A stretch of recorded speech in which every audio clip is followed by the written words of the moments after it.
So there it is. So I'm pretty happy with it. Always try and, I suppose, want perfection.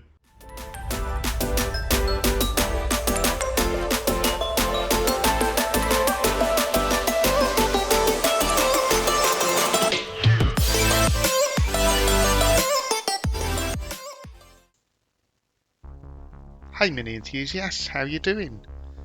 Welcome back to the ERA build, and we're on part 21. And by the end of this episode, the body will be in paint. Not just a bit of paint either. All the body shell will be painted in glorious flame red. So for me, I have really been looking forward to this part of the project. Seeing the car in paint, it's probably the most anticipated episode for me, and yeah, I just cannot wait. So before we get too far into it, I would just like to say thank you to all the subscribers, and if you're not a subscriber, please do consider subscribing. There's regular content 2 or 3 times a week of this project, and check out the other project, Project Sprout. But thank you to all the existing subscribers for watching the videos, for regularly commenting. We do appreciate all of the comments, and certainly with this build, certainly as I've mentioned before, when it comes to painting a car, myself and Mark are definitely not experts, so you've given us some really useful guidance and hints and tips as we've gone through that have helped out with the build, so we really appreciate that as well. And all the thumbs up, every time you leave a thumbs up, it really does help. It motivates us, and I know some of my subscribers notice every now and again some people do feel the need to put a thumbs down. Thankfully it's very few people. It's usually generally only a couple of % at most of the overall feedback on the videos, so it's difficult to please everyone, it really is, and I do appreciate that. But obviously the more thumbs up you give, that means the thumbs down are less important, so it really does count. Thank you. So you rejoin us here with just the final bits of prep. As you'd have seen from the start, Mark was just scotch padding off and is just priming the last of these panels. I thought it'd be a good chance as well just to run over the process for painting as well, because I know lots of people ask. And yeah, so from the start, obviously the body was sent away and it was shot blasted, and then it's primed. It then comes back and gets etch primed anywhere there's down to metalwork or where it's had new panels. It's then sanded with 800 grit sandpaper and then run over with a grey scotch pad. It then has 2 coats of 2K primer. Then any areas are rough filled and then sanded back and then refilled with fine filler. Then has another 2 coats or 1 to 2 coats of 2K primer. Then 1K fine fill, and it's primed once more before being 800 grit sanded down, or 600 grit if the primer's really rough, then a final going over with 800 and a scotch pad. Then when it comes to doing the actual final paintwork and base and top coats, it has 1 quick grip coat of base, then 2 full coats, followed by a further 2 to 3 coats of lacquer, and then between those final coats as well, it's obviously panel wiped and tack clothed just to try and ensure there's no dust and grit in the paint.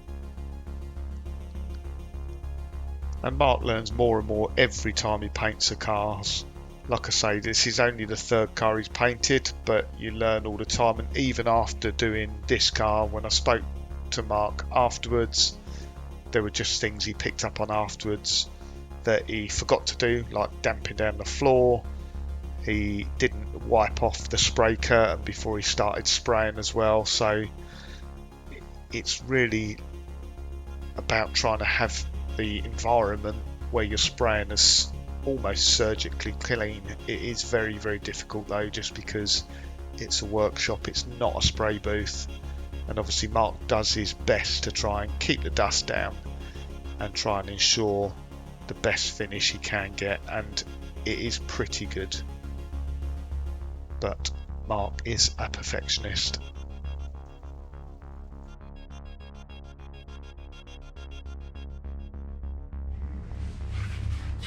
Right, I've had a good clean up, massive hoover up. I put polythene up. I'll just show you my makeshift spray booth.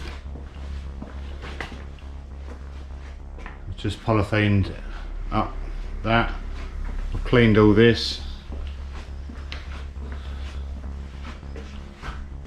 We should be pretty much dust free. So I'm going to give everything a hoover, give it another panel wipe, and then I'm ready to put the base on. So fingers crossed.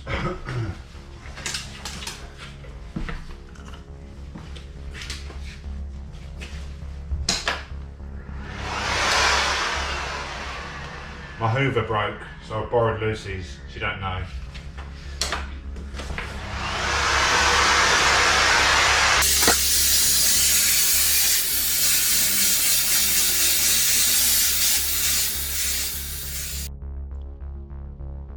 Well, I think I can safely say Mark is a dead man when Lucy finds out about that hoover, and I'm sure she will.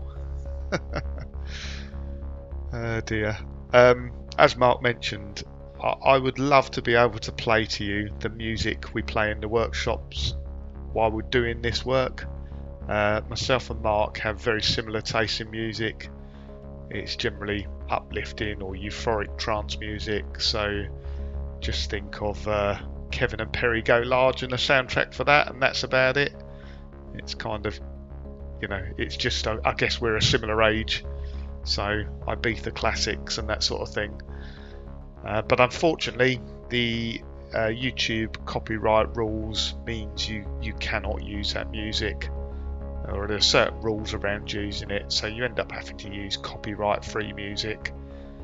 And like I say, it's always a contentious issue with getting music everyone likes, because everyone has different tastes.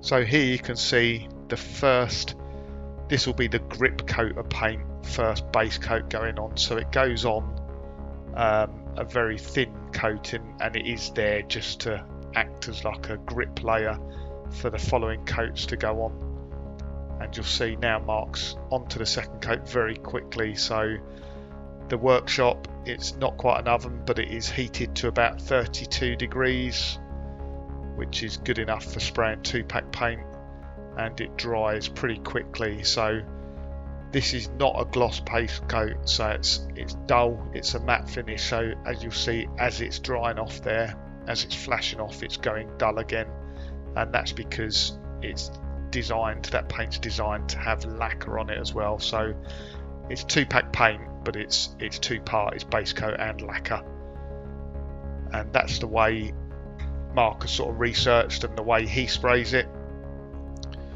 There are some reasons for it. Mark probably understands them better than me, but I think it's a bit more forgiving and a bit more hard wearing, because you can apply quite a few coats of lacquer, and that gives you quite a lot to play with afterwards if you get any runs or imperfections in it.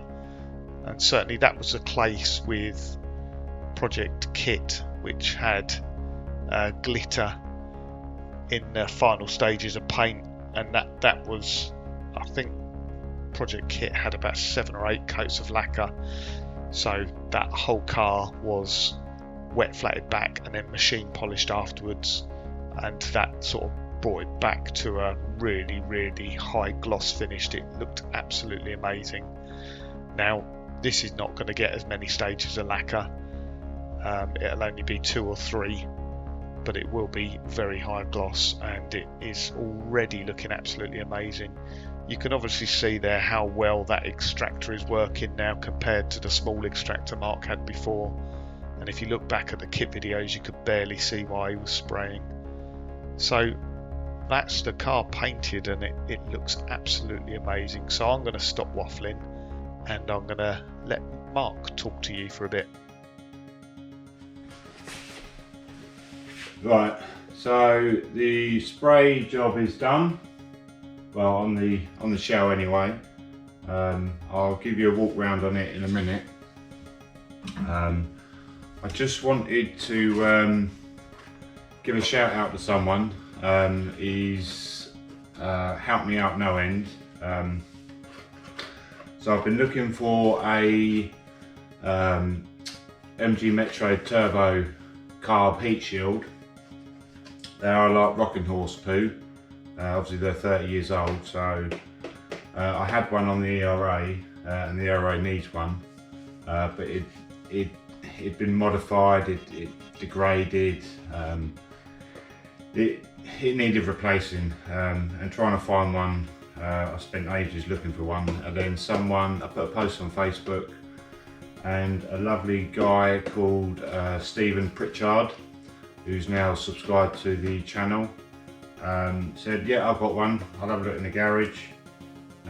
He went and had a look in the garage. Within an hour he said, yeah, found it, it's just sitting on top of my tools, I'll post it out to you. I said to him, how much do you want for it? He said, nothing. I was like, well, I don't want to take sort of charity thing, so he posted it out the next day, and it arrived yesterday, and this is it. It's only made of fiberglass, but it is completely intact, complete. I'll probably just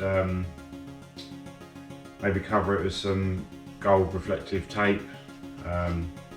But yeah, so thank you very much, Stephen.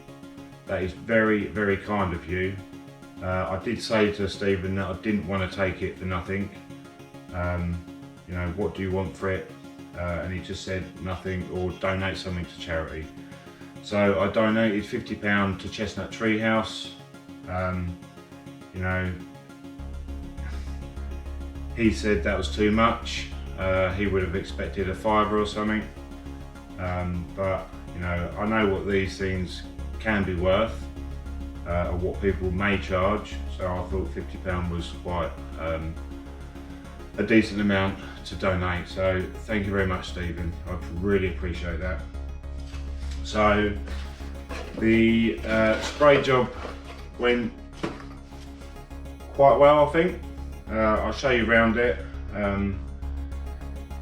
For me, it's not perfect. I don't know, there's little bits of fibres that have landed here and there, which I'll probably polish out. When you lot see it, I'll let you be the judge of it. I'll show you around it now, but yeah, there's always room for improvement. The spraying itself went okay. The guns were absolutely spot on. It's definitely worth paying out for decent guns. I've got the DeVille Bisco Light Pro, or Pro Light, which is good, but the DV1 base and clear coat guns, for me, this is the third car I've sprayed, and it just went on so well. It's difficult to explain, especially that I'm not a sprayer. So yeah, I don't know. It just flowed. It just flowed so well. It just laid on well. Easy to use.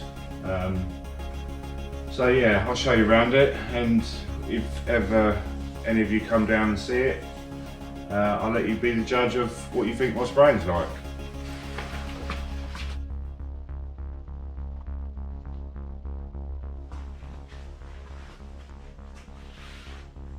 So I know it's difficult to see on a camera, and that is fresh out of the gun, but that looks absolutely amazing to me. It really does. I think Mark's done a fantastic job there and really should be proud. I know he's a perfectionist and he will pick out little bits, but I would be really happy if I can get a paint job that looks as good and as bright as that on Project Sprout.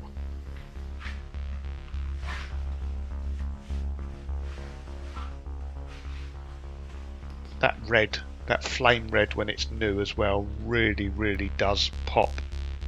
It really is bright and just looks absolutely amazing. Of course, like most red paints, as soon as it's spent a few years out in the sun, it does start to bleach. It doesn't look quite as shiny and as bright as it originally did. But certainly when it's new fresh paint, that looks amazing. And Mark's already managed to avoid doing what I would do. I would get a finger out and I'd stick it in the middle of that roof to see if it was dry and mark the paint when it wasn't dry. That's just my impatience.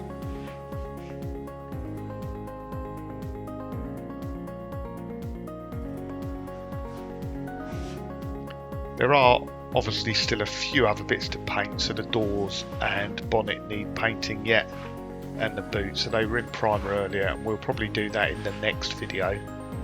But it is really great to see that whole body in paint now, and obviously, as you'd have seen before, under the bonnet is all done, underside of the car done, and inside the boot, so that is the paintwork pretty much finished.